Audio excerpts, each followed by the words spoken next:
中意男仔留音嘅髮型定係冇留音嘅髮型？你咧？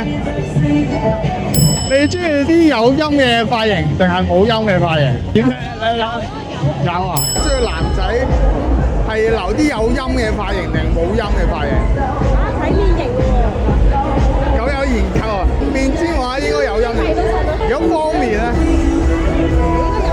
有音嘅髮型好啲定冇音嘅髮型好啲？中意啲有音嘅髮型定冇音嘅髮型？每個人都有自己適合嘅 style 咯。係。